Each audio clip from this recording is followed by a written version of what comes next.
నమస్తే ఫ్రెండ్స్, వార్తల వెనుకున్న అసలైన వాస్తవాలను బయటపెట్టడమే నా ఛానల్ ఉద్దేశం.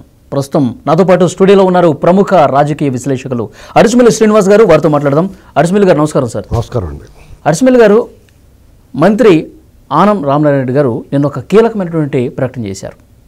దుష్ట చతుష్టయం, వీళ్ళు జగన్మోహన్ రెడ్డి గారితో పాటు ఉన్నటువంటి మిగతా ముగ్గురు 5 సంవత్సరాల కాలంలో టీటీడీని సర్వనాశనం చేశారు. నిన్న వాళ్ళు 18 మంది క్షతగాత్రులు ఎవరైతే చికిత్స పొందుతున్నారో జగన్మోహన్ రెడ్డి గారు వచ్చే ముందు 18 వైట్ కవర్లు ఇచ్చేశారు. చంద్రబాబు నాయుడు గారికి వ్యతిరేకంగా మాట్లాడండి, ప్రభుత్వం మీద వ్యతిరేకంగా మాట్లాడని చెప్పి కవర్లు ఇచ్చారు. సీసీ ఫుటేజ్లో కూడా అది నిక్షిప్తమై ఉంది. అక్కడ ఉన్న నర్సులు, డాక్టర్లు అందరూ కూడా దీన్ని చూశారు. ఇంకా ఎందుకు శవాల మీద పేలాలు ఎరుకుంటున్నారు అని చెప్పి మాట్లాడారు. సో ఏం చెప్తారు సార్? ఇప్పుడు దీన్ని కొత్తగా చెప్పేది ఏముండదు, నా బుద్ధి అంతే. ఇప్పుడు వీళ్ళ బుద్ధి ఒకరి బుద్ధి అండి, మార్గం ఒకరి మార్గం అండి, అడ్డదారి. అక్కడ దుర్ఘటన జరిగింది, 6 చనిపోయారు, అనేక మంది క్షతగాత్రులయ్యారు, గాయపడ్డారు, అక్కడ చికిత్స పొందుతున్నారు. రాష్ట్ర ముఖ్యమంత్రి చంద్రబాబు నాయుడు గారు, మంత్రులు, డిప్యూటీ సీఎం పవన్ కళ్యాణ్ గారు అందరూ కూడా పరామర్శకు వచ్చారు. వాళ్ళని ఓదార్చారు, వాళ్ళకి పరిహారం ప్రకటించారు, వాళ్ళ కుటుంబాలకి ఉద్యోగాలు కూడా ఏర్పాటు చేశారు. అలాగే తిరుమల తిరుపతి దేవస్థానం బోర్డు పాలక మండలి కూడా క్షమాపణ చెప్పింది. వాళ్ళు కూడా వ్యక్తిగతంగా వీళ్ళకి సహాయం చేస్తున్నారు, కొంత అమౌంట్ ఇస్తూ ఉన్నారు.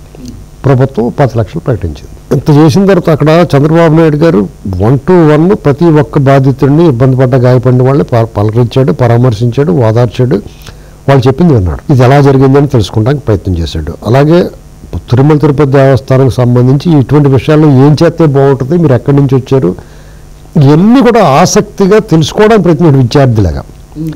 అలాగే పవన్ కళ్యాణ్ గారు కూడా చెల్లించిపోయి ఎవరైనా చూసి ఇదంతా జరిగింది చూసి బాధపడ్డాడు, కొంచెం గట్టిగా మాట్లాడాడు, క్షమాపణ చెప్పమని కోరాడు, తను చెప్పాడు.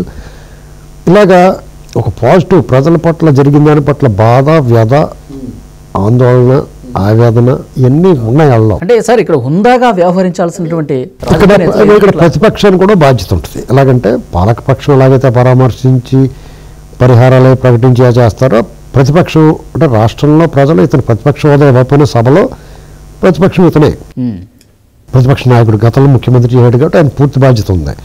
ఆయన కూడా వచ్చి పరామర్శించి వాళ్ళు ధైర్యంగా ఉండండి, మీకైనా కష్టం వస్తే నేను ఉంటాను, లేకపోతే ఇంకా ఎక్కువ డబ్బులు 25 లక్షలు చెప్పారు కదా, నువ్వు 50 లక్షలు లేకపోతే ₹1 కోటి డిమాండ్ చేయ తప్పలేదు, ఆ పని చేయాలి.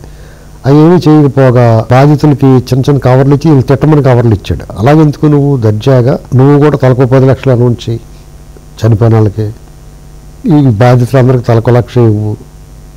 నీ బాబు సొమ్మేం కాదు కదా, నువ్వు దొబ్బేసిన సొమ్మే కదా, నువ్వు దొంగిలించిన సొమ్మే కదా, ఈ రాష్ట్రంలో దోచుకున్న సొమ్మే కదా, అందులోంచి ఇవ్వడానికి నొప్పేటి మీకు? పైగా ఈ అడ్డదారులు ఏంటి, దుష్ట చతుష్టయం అంటే కరుణాకర్ రెడ్డి, చెవిరెడ్డి, కరుణాకర్ రెడ్డి, పెద్దిరెడ్డి, రోజారెడ్డి, ఈ 4 తిరుమల తిరుపతి దేవస్థానాన్ని ఆ ప్రసాదాన్ని తినేత్తం చూడండి, మనం ప్రీతిగా, ఆనందంగా, సంతోషంగా కళ్ళకత్తుకుని తింటాం కదా, అలా తినేశారండి. ఒక్కొక్కరు ఒక్కొక్క రకంగా అక్కడ అపవిత్రం చేశారు, అపచారం చేశారు, ప్రతిష్ట దిగజార్చారు, అవినీతి చేశారు, అక్రమాలు చేశారు, ఆ కొండ మీద దేవుడిని ఇబ్బంది పెట్టేశారండి.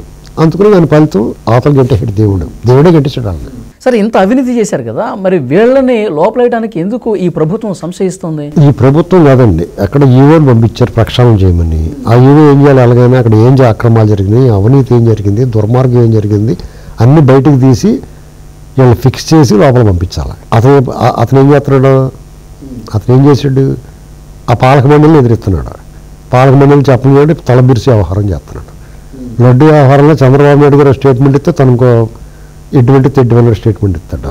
అతను కావాలని కోరి చంద్రబాబు నాయుడు గారు నమ్మకంగా అక్కడ పెడితే ఏం చూపించాడు అతను? ఇప్పుడు వాళ్ళకి అంతలో నేను విమర్శించాను వాళ్ళని, అయ్యోని కానీ ఏవో యారగెంట్ ఫెలోస్ వీళ్ళు తలబిరుసుగా వ్యవహరిస్తున్నారు. చైర్మన్ ఇప్పుడు వాళ్ళు ఎంప్లాయీస్, పబ్లిక్ సర్వెంట్స్, వాళ్ళు ప్రభుత్వ ఉద్యోగులు, ప్రజలు, ప్రజాస్వామ్యంలో ప్రజలే రాజులు, ప్రజాప్రతినిధులు అంటే పబ్లిక్ రిప్రజెంటేటివ్స్, ప్రజల బదులు అక్కడ ఉన్నారు శాసనసభలో, ఆ వ్యవస్థ నిర్ణయించిన పాలక మండలి మూసుకుని ఏం చెప్తే చేయాలి వీళ్ళు. అంతే సింపుల్గా ఒక వరంలో చెప్పాలంటే మూసుకుని పైన కింద వాళ్ళు ఏం చెప్తే చేయాలా. తర్వాత నీకేమైనా ఆలోచన వచ్చిందనుకో, నువ్వు వాళ్ళకి చెప్పి చేయాలా. నీ ఇష్టమైన నీకు ఎందుకు చెప్తాను, నాకు చెప్పావని ఇలాంటివి మాట్లాడటానికి నీకు హక్కు లేదు, మాట్లాడకూడదు. నాయుడు గారు చాలా మంచిది కాబట్టి అలా ఊరుకునే నాలాటుడు అయితే గదిలో తీసుకెళ్ళి శివాజీ ట్రీట్మెంట్ ఇస్తాం. అర్థమైందండి?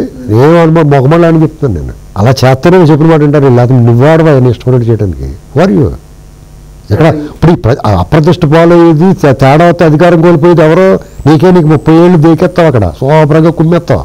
కాబట్టి ఎక్కువ బాధ్యత వాళ్ళకే ఉంటుంది, ఎక్కువ హక్కు కూడా వాళ్ళకే ఉంటుంది, ఎక్కువ అధికారం వాళ్ళకే ఉంటుంది. అది గుర్తుపెట్టుకోవాలా. ఓకే సరే, ఇంతకుముందు మీరు ఒక మాట అన్నారు, ప్రతిపక్ష నేతగా ఉన్నప్పుడు జగన్మోహన్ రెడ్డి గారు తలా ఒక 10 లక్షలు ఇస్తే ఏం పోయింది, ఇలాంటి ప్రకటనలు ఎందుకు చేయట్లేదు?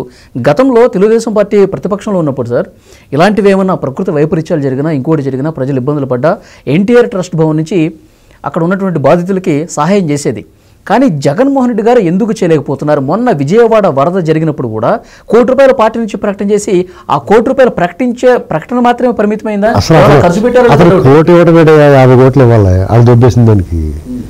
అది పులిహార బొట్టలు కూడా ఎవరైనా చెప్తున్నాను కదా, పనికిమాలిన వాళ్ళు అందరూ అతను మోతున్నారు, కానీ వాళ్ళు ఎందుకు పనికిమాలి దద్దమ్మా, ఆ బుర్ర కూడా లేదు. డబ్బులు కనీసం వెళ్ళేటప్పుడు చేయాలని బట్టలు నొక్కాను బొక్క నొక్కాను అంటాడు, కానీ అసలు అది ఎందుకే? ఇప్పుడు నేను అంతలో చెప్తున్నాను, వైరస్ లాంటి వాళ్ళు దొంగలయ్యాళ్ళు అందరూ ఉన్నాయి, రాష్ట్ర సంపద దోచేసుకుంటున్నారు. చంద్రబాబు గారిని కోపం ఎందుకు అనుకున్నాం అందరికీ ఈ ప్రభుత్వం మీద? ఈ దొంగలు అందరూ ఎందుకు వదిలేసాడని ఇంకా పట్టు కొట్టేలేదని చెప్పి అడుగుతున్నారు అందరూ ఉన్నాయి. కుమ్మేసేసి లోపల పడేయాలి, లోపల పడేసి కుమ్మేయాలి వాళ్ళందరూ ఉన్నాయి. దబ్బిడి దిబ్బిడి అంటే బాలకృష్ణ సాంగ్ వచ్చింది చూసారు, వాళ్ళు దబ్బిడి దిబ్బిడి వేసేయాల. చిమ్మిని కుమ్ముతూ ఉంటారు, తెలుసు చిమ్మిని అంటే తెలుసు నీకు, నువ్వుపప్పులు బెల్లం వేసి కుమ్ముతారు, రోళ్ళు వేసి అలా కుమ్మేయాలి వీళ్ళందరూ. అలా కుమ్మేస్తే నోరు మూసుకుని ఇంట్లో పడి ఉంటారు. లేకపోతే ఎలా తయారైపోయి చూసారు నిన్న, శవరాజకీయం చేయడానికి, అసత్య ప్రచారం చేయడానికి. వీళ్ళు మంచినీటి బావిలో విషం కలిపి రకం వీళ్ళు. నేను ఎందుకు చెప్తున్నానంటే ప్రభుత్వాన్ని హెచ్చరిస్తున్నానంటే వీళ్ళు ఎంత ప్రమాదకరమైన వాళ్ళు అంటే, వీళ్ళు బతుకు కుట్ర, దీని వెనకాల కూడా కుట్రకోవడం ఉందేమో అనుమానాలు ఉన్నాయి. మీకు ఎలక్షన్ అయినా చూడండి, అనంతపురంలో ట్యాంకర్లో నీళ్ళు కలిపేసాడు, విషం కలిపేశాడు నీళ్ళ ట్యాంకులోని. ఆ గ్రామంతా సఫర్ లక్కీగా బతికి ఎవడో చూసాడు, లక్కీగా బతికి, అది మొత్తం అందరూ ఒకేసారి దుకాణం సర్దేసుకున్నారు. ఇప్పుడు రేపొద్దున మధ్యాహ్నం భోజన పథకాలు ఉన్నాయి, అక్కడ అన్న క్యాంటీన్లు ఉన్నాయి, ఇలా రకరకాలుగా ప్రజల సమూహాలతో కూడిన ప్రభుత్వ బాధ్యత వహించాల్సిన వ్యవస్థలో కొన్ని ఇలాంటి కార్యక్రమాలు జరుగుతున్నాయి. పుష్కరాలు వస్తాయి, వీళ్ళు సరిగ్గా ఉంటారు, నమ్మకం ఏంటి? వీళ్ళు బులకరాయి తగిలితే దాన్ని పెద్ద అత్యాజ్ఞానం కింద క్రియేట్ చేసిన వాళ్ళు. ఓకే, ఇప్పుడు ప్రమాదాలు కూడా క్రియేట్ చేసే పరిస్థితి చేస్తారు. ఇప్పుడు చంద్రబాబు నాయుడు గారి పర్యటనలో మీకు అపశృతులు జరిగినాయి, ఇవన్నీ వీళ్ళు క్రియేట్ చేసినాయే.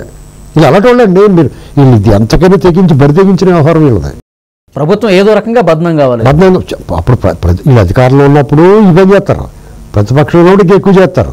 చాలా ప్రమాదం, చాలా జాగ్రత్తగా ఉండాలి. ఎందుకంటే ఇంత క్షణక్షణం భయంగా బతికి కంటే అందరూ లోపల పాడేస్తే బెటర్ అంటున్నాను నేను. అందరూ లోపల పాడేలా, ఇలాంటి దొరికినప్పుడు తుక్కు కింద కొట్టేలా. ఇప్పుడు కవర్లు ఇచ్చారా, ఈ మోసేతులు కూడా తీసేయాలా వాళ్ళని తీసుకెళ్ళి. సరే, ఇప్పుడు కవర్లు ఇచ్చింది సీసీ ఫుటేజ్ ఉందంట, త్వరలోనే బయటకు వస్తుంది అంటారా? అది బయట రాకపోతే దద్దమ్మలు అంటారు వీళ్ళని. బయటకు ఎంత రాదు? ఇప్పుడు ఆయన స్వయంగా మంత్రి అనౌన్స్ చేసినా బయట రాకపోతే ఊరుకుంటామా? బయటకు వచ్చిందా ఇక్కడ తీసేయాలా వాళ్ళ చేతులు, అప్పుడు దారిలోకి వస్తారు వాళ్ళు. చూద్దాం సార్ నెక్స్ట్ ఏం జరగబోతుందో. సీసీ ఫుటేజ్ బయటకు రావాలన్న డిమాండ్ కనిపిస్తుంది, ఎందుకంటే మంత్రి నిన్న చాలా స్పష్టమైన ప్రకటన చేశారు. సో అవన్నీ వాస్తవాలు బయటకు తీయాల్సిన అవసరం ఉంది. ఆ తర్వాత ఏం జరుగుతుందో మళ్ళీ ఒకసారి మనం మాట్లాడుకుందాం. Thank you very much sir.